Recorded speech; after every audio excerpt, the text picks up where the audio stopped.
Hello everyone, welcome back to my channel. Today our topic is electric field on axial line due to electric dipole. ठीक है, बिना time waste किए आज हम start करते हैं। इससे पहले टॉपिक करवाने से पहले मैं आपको दो वर्ड समझाना चाहूँगी कि इलेक्ट्रिक फील्ड क्या होता है और इलेक्ट्रिक डाइपोल क्या होता है। ठीक है, ये टू वर्ड्स के बारे में आपको नॉलेज होनी चाहिए। ये 1 मार्क्स से पूछे भी जा सकते हैं, बट इस सीरीज में हम मोस्ट इंपॉर्टेंट टॉपिक्स कर रहे हैं। इवन मोस्ट ऑफ जो 3 और 5 में आपसे पूछे जाते हैं। ठीक है, it's not my aim to cover 1 marks question here. फिर भी मैं आपको इलेक्ट्रिक फील्ड और इलेक्ट्रिक डाइपोल में आपको बता रही हूँ कि टॉपिक में है। तो देखिए, इलेक्ट्रिक फील्ड वो एरिया होता है जहाँ पर मैग्नेट्स एक दूसरे को अट्रैक्ट या रिपेल कर सकते हैं। देखो, आई हैव 2 मैग्नेट्स, दिख रहा है आपको, U shaped magnets, they are attracting each other. ठीक है, अब देखो मैंने इस मैग्नेट को यहाँ रखा, क्या ये इसको अट्रैक्ट कर रहा है? नहीं कर रहा है। मैं इसको पास लेके गई, अब ये इसके अट्रैक्शन के एरिया में आ गया। ठीक है, मतलब वो एरिया जहाँ पर मैं इसको लेके जाऊँ तो वो एक दूसरे को क्या कर लें? अट्रैक्ट कर लें। वो आसपास का एरिया जहाँ पर दो ये मैग्नेट हैं वो एक दूसरे को अट्रैक्ट, या मैं ऐसे करूँ तो वो एक दूसरे को कहते हैं भी रिपेल कर रहे हैं। अगर यहाँ पर मैं इतनी दूर रख रही हूँ तो ना ये अट्रैक्ट कर रहे हैं ना ये रिपेल कर रहे हैं। तो वो एरिया जहाँ पर ये अट्रैक्ट या रिपेल कर सकते हैं एक दूसरे को, उसको कहते हैं हम इलेक्ट्रिक फील्ड। अब बात है इलेक्ट्रिक डाइपोल की, ये आपको समझ में ही आ रहा है। देखो, 2 वर्ड्स हैं, इलेक्ट्रिक और डाइपोल। इलेक्ट्रिक जो वर्ड होता है that is related with charge, और डाइपोल का मतलब, इसका मतलब हम कहीं ना कहीं कितने चार्ज का यूज करेंगे? 2 चार्जेस का यूज करेंगे। ठीक है, अभी मैं यहाँ पर बना रही हूँ। मुझे सबसे पहले मैं एक डाइपोल बनाती हूँ। मान लो ये मेरा एक डाइपोल है। जो डाइपोल होता है मैंने आपको बताया, उसके कितने पोल्स होते हैं? 2 पोल्स होते हैं। तो 2 पोल्स किस चीज के बनेंगे? यहाँ पर हम मैग्नेट तो ले नहीं रहे, हम क्या ले रहे हैं? हम यहाँ पर चार्ज ले रहे हैं। तो देखो, मैंने मैग्नेट की हेल्प से आपको इलेक्ट्रिक फील्ड समझाया है। तो जैसे ही मैग्नेट का, अभी मेरे पास चार्ज तो है नहीं कि जो मैं आपको दिखा सकूं, है ना। तो जैसे ही मैग्नेट एक दूसरे को एक स्पेसिफिक एरिया में अट्रैक्ट या रिपेल करते हैं, ऐसे ही चार्ज भी एक एरिया में ही एक दूसरे को अट्रैक्ट या रिपेल करते हैं। ऐसा नहीं है कि आप एक चार्ज को एक रूम में, दूसरे चार्ज को दूसरे रूम में रख दोगे तो वो एक दूसरे को अट्रैक्ट या रिपेल कर लेंगे। ठीक है, तो एक वो जो एरिया स्पेसिफाइड है उसको इलेक्ट्रिक फील्ड कहते हैं। बात है डाइपोल की, तो डाइपोल में कितने चार्जेस होते हैं? 2 चार्जेस होते हैं, और अपोजिट चार्जेस होंगे। तो पोल्स किसके बनेंगे? अपोजिट चार्जेस के। तो ये -q और ये +q। तो I2 का इलेक्ट्रिक डाइपोल। डाइपोल में हमेशा इधर लेफ्ट में -q लिया जाता है, राइट में +q लिया जाता है। ऐसा कोई साइंटिफिक इसके पीछे लॉजिक नहीं है, बस लॉजिक यही है कि जो डाइपोल की डायरेक्शन होती है that is -q to +q। तो इसीलिए हम -q से +q डायरेक्शन दिखाने के लिए इधर नेगेटिव लेते हैं, उधर पॉजिटिव। तो सबसे पहले हम टॉपिक कर रहे हैं electric field of axial line due to electric dipole. तो सबसे पहले हम लिखेंगे कंसीडर एन इलेक्ट्रिक डाइपोल। देखो, ये 5 मार्क्स के क्वेश्चंस हैं, 3 मार्क्स में पूछे जा सकते हैं आपसे। तो आप साथ साथ नोट्स बनाओगे तो it will be better for you. Consider electric dipole of length 2a। हमेशा भी जो आपकी डाइपोल की लेंथ है वो 2a में मेजर की जाती है। क्यों की जाती है? हमने सिंबल a या r या x क्यों नहीं लिया? क्योंकि ये इसका सेंटर है। अगर हमने मान लो कंप्लीट लेंथ को l ले लिया तो सेंटर से इस लेंथ को a/2 लेना पड़ेगा। तो जहाँ से हमें डिफिकल्टी होती है कैलकुलेशन में, तो टू मेक इट सिंपल हमने कंप्लीट लेंथ को 2a लिया। अब ये यहाँ से यहाँ तक की लेंथ a बन गई और यहाँ से यहाँ तक की लेंथ a बन गई। ठीक है, तो consider electric dipole of length 2a and centre O। कि जो हमने इलेक्ट्रिक डाइपोल लिया है उसकी लेंथ 2a है और उसका सेंटर क्या है? O। ठीक है, एच शॉन इन फिगर। अभी आगे ठीक है, अब हम इलेक्ट्रिक फील्ड निकालना चाहते हैं। देखो, हमें निकालना electric field on axial line. दूसरी बात हमें समझनी है, एक्सियल लाइन क्या होती है? एक्सियल लाइन वो होती है जो इनके सेंटर से पास है। ये लाइन क्या है हमारी एक्सियल। तो इस एक्सियल लाइन के ऊपर we want to find out electric field. तो let this is the point P where we want to find electric field. इसको मैंने A मान लिया, ये O हो गया सेंटर, ये पॉइंट हमने B। Clear? Let the electric field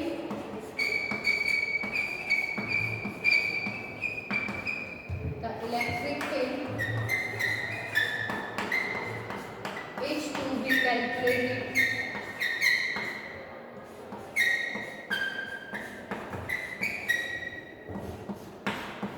at point P। किस पॉइंट पे? P पॉइंट पे। जो पॉइंट P है कैलकुलेट करना चाहते हैं, उसका जो डिस्टेंस है centre say that is R। ठीक है?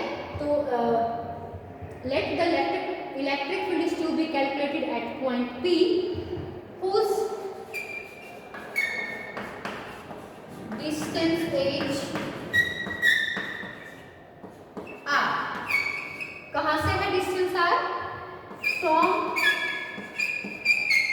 चौक चेंज करके देखती हूँ, from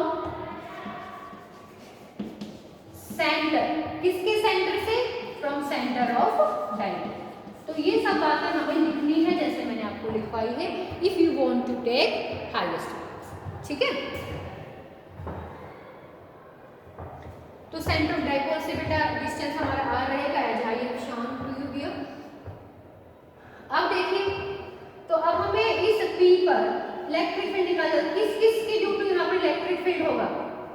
here is a negative charge, here is a positive charge. अब पॉइंट P पर इलेक्ट्रिक फील्ड निकालेंगे तो वहां पर हम क्या लेके चलेंगे? Test charge. कि यहाँ पर कैसा चार्ज रखा है हमारे पास? टेस्ट चार्ज रखा हुआ है। और बाय डिफॉल्ट टेस्ट चार्ज कैसा होता है? हमेशा पॉजिटिव होता है। तो अगर ये चार्ज पॉजिटिव है तो ये फील्ड है, तो ये किसके पॉजिटिव पॉजिटिव एक दूसरे को क्या करेंगे? रिपेल। तो इलेक्ट्रिक फील्ड की डायरेक्शन क्या आएगी यहाँ पर? ये वाली। ये आ गया मेरे पास electric field due to B। Negative उसको क्या करेगा? उस पॉजिटिव को अट्रैक्ट करेगा। तो ये आ गया मेरे पास EA। क्लियर? अब देखो, अब हमें डिस्टेंस पता करने हैं। मुझे डिस्टेंस चाहिएगा A से लेकर के P तक का। निकालो। A से O तक का डिस्टेंस क्या है हमारे पास? 2A। और हमें चाहिए क्या? P तक का डिस्टेंस चाहिए। तो बताओ कैसे निकालोगे? ये डिस्टेंस मेरे पास है यहाँ से O से लेकर के P तक का, ये डिस्टेंस है बेटा R, और यहाँ से यहाँ तक का ये डिस्टेंस कितना है? A। तो ये टोटल डिस्टेंस क्या हो गया मेरे पास? कहाँ लिखूं मैं? हाँ ये रहा, यहाँ लिख रही हूँ। तो ये डिस्टेंस मेरे पास टोटल क्या हो गया? R plus A। R plus A हमने कैसे निकाला? चलो फिर आगे भी मैं आपको दोबारा से बताऊंगी। Whose distance is R from the center of dipole। अब देखिए हम निकालेंगे electric field. The electric field, मैं इलेक्ट्रिक फील्ड को ऐसे लिख रही हूँ, the electric field at P due to A। ठीक है? ड्यू टू A निकालेंगे तो EA 1/4 पाई एप्सिलॉन नॉट। क्या होता है फॉर्मूला इलेक्ट्रिक फील्ड निकालने का? जल्दी बताइए, इलेक्ट्रिक फील्ड निकालने का फॉर्मूला क्या होता है हमारे पास?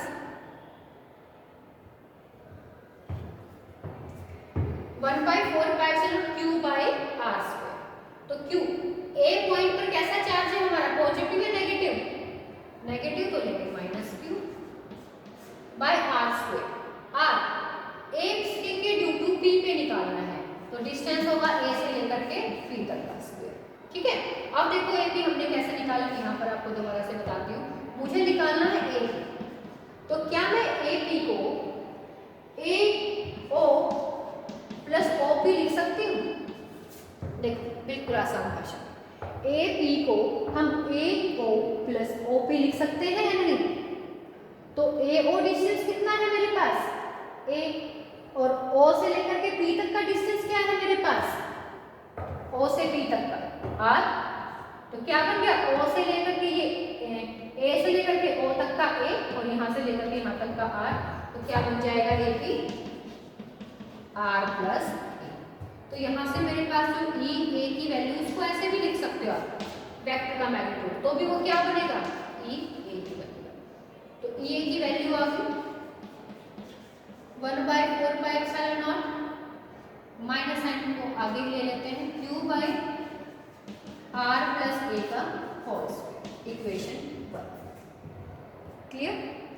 अब सिमिलरली हम ई भी निकाल लेंगे, ई 1/4πε0 क्यू आर प्लस ए है। अब देखो हमें निकालना है ए पी, अब हमें क्या निकालना है, डी पी प्लस पॉइंट, जो प्लस वाला है आपके पास चार्ज, वो कहाँ पर रखा हुआ है, बी पॉइंट पर। निकालना कहाँ चाहते हैं, पी पर, तो मुझे निकालना है डी पी। अब देखो मैं बी पी कैसे निकाल सकती हूँ, ये डिस्टेंस चाहिए मुझे बी से लेकर के पी तक। अब देखो ओपी मेरे पास है, ओपी माइनस, मैं इस ओपी में से, इस ओपी में से अगर मैं ये ओ बी माइनस कर दूँ, ओपी में से ओ बी को अगर मैं माइनस करूँ तो मेरे पास ये डिस्टेंस आ जाएगा, तो बीपी हो जाएगा ओपी माइनस ओबी। तो ओपी देखो, ओ से लेकर के पी तक का डिस्टेंस मेरे पास आर है और ओ से लेकर के बी तक का ए है, तो मेरे पास ये डिस्टेंस क्या आ गया, आर माइनस ए। तो हम यहाँ लिख सकते हैं, ये मैं चेक कर लूँ कि आपको यहाँ को विजिबल हो रहा है नहीं, हाँ इस विजिबल टू यू। तो जो ई बी है 1/4πε0 आर माइनस ए का whole square, equation 3। Clear up to here. हमने ई ए निकाल लिया, हमने ई बी निकाल लिया। ई बी में यहाँ पर क्या वैल्यू यूज होगी, ए पी की जगह बी पी यूज होगी, डायरेक्ट मैंने वैल्यू रख दी है। बी पी की वैल्यू मैंने आपको वहाँ पर निकाल के दिखाई है। कोई कंफ्यूजन हो कमेंट बॉक्स में पूछ सकते हैं। तो जो मेरे पास बी पी की वैल्यू आ गई वो है आर माइनस ए। अब देखिए, अब हमें निकालना है net electric field.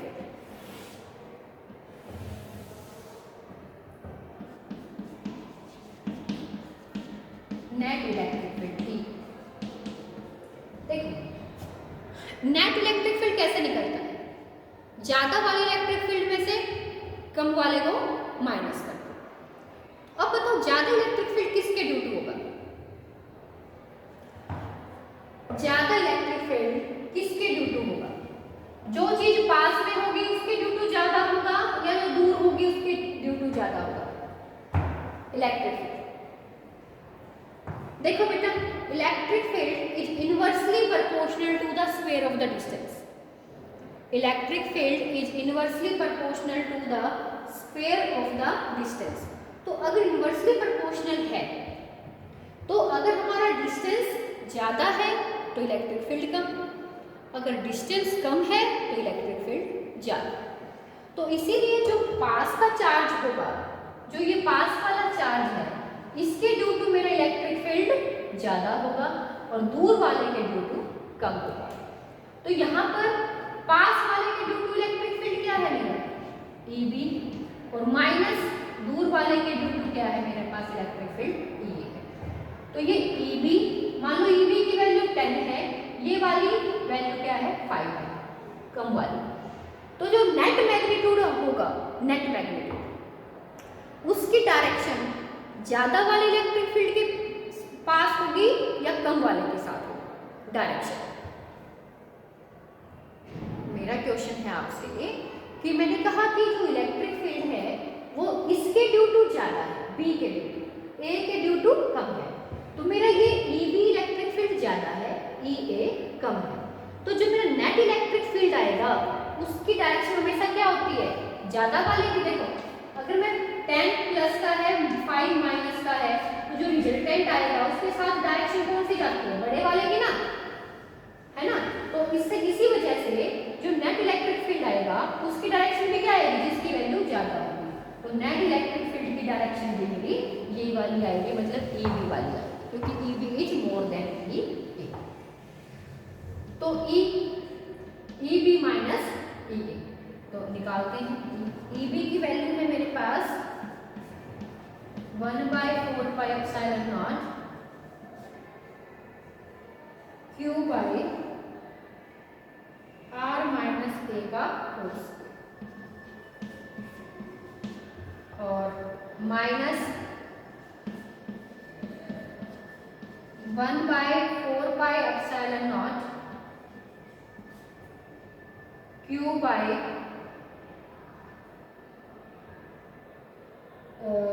Are plus A का whole square, R plus A का होल स्क्वायर। ये है हमारे पास ई की वैल्यू। देखो बहुत सारे बच्चे कंफ्यूज रहेंगे हमें माइनस क्यों कर दिया। देखो जब भी हम नेट इलेक्ट्रिक फील्ड निकालेंगे ना, नेट इलेक्ट्रिक फील्ड निकालने का फॉर्मूला तो होता है the sum of all the electric field at a point. क्या करेंगे हम, सम करेंगे। बट ये नेगेटिव साइन क्यों आता है बेटा, मैंने माइनस क्यों किया, क्योंकि directly opposite, sorry disturb, but this direction is opposite. EB की और ईए की डायरेक्शन क्या है, अपोजिट है। हम कर तो प्लस ही रहे हैं बट डायरेक्शन अपोजिट होने की वजह से इसके साइन के आगे क्या आ जाता है, माइनस। तो हम इनको कैलकुलेट करेंगे। अगर हम देखेंगे यहाँ पर सारी चीजें कॉमन है, Q by 4πε0 1/r minus A का होल स्क्वायर और माइनस 1/r प्लस ए का होल स्क्वायर। तो अब देखेंगे आप, अगर मैं यहाँ पर देखो ये a minus B A plus B दोनों का स्क्वायर, तो R square minus A square का होल स्क्वायर आ जाएगा यहाँ पर एलसीएम, और यहाँ पर आर प्लस ए का square minus R minus A का square, you will get this. जब हम इसको ओपन करेंगे तो R square plus A square दोनों से कट हो जाएगा और we will get Q by 4πε0 after simplification. यहाँ पर भी 2ar बचेगा, यहाँ पर भी 2ar, हमारे पास बचेगा 4ar R square minus A square 4ar, और यहाँ पर है क्यू, तो मैं यहाँ पर ऐसे यूज कर सकती हूँ 1/4πε0 2aq को मैं अलग से यूज कर सकती हूँ और यहाँ पर मैं 2r लिख सकती हूँ।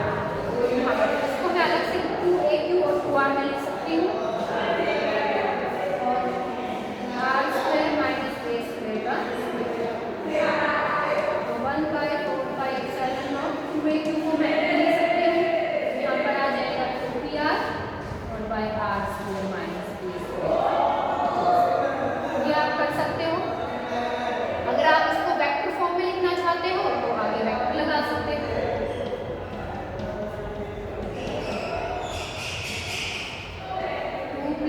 Are vector by R square minus, तो this is its vector form. तो आज के लिए यही। अगर आपको वीडियो पसंद आए तो कमेंट बॉक्स में बताना, अगर कोई डाउट लगे तो कमेंट बॉक्स में आप पूछ सकते हो। Like and share. Thank you.